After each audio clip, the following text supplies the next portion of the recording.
Turmeric is anti-inflammatory. Sea salt. Sea salt is better than white salt. Chili powder. Garlic powder. Now here is where I want you to use your imagination, that I am putting onion powder in here. I ran out. So onion powder goes in there. And then smoked paprika. Now the last ingredient that we're gonna put in here is the most important, and it's called nutritional yeast. So as you can see, it's like a flaky, they're like little flakes.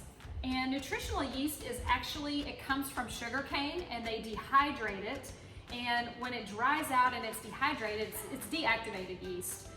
It smells and tastes like cheese. So vegans use this a lot in their meals because number one, they don't eat cheese, so they want things to taste like cheese. But they also put it in a lot of their dishes because it is loaded with protein and antioxidants. So nutritional yeast is what it's called, and you can buy it in like a shaker, and you can get it at most grocery stores. So we are gonna add 1/4 cup of nutritional yeast to the coffee grinder, and I'm just gonna give this a little buzz.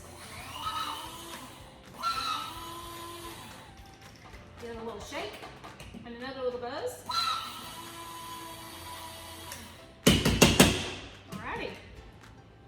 There we have it. Now I'm just gonna pour my seasonings into a bowl. I'm telling you, your kids are gonna love making this.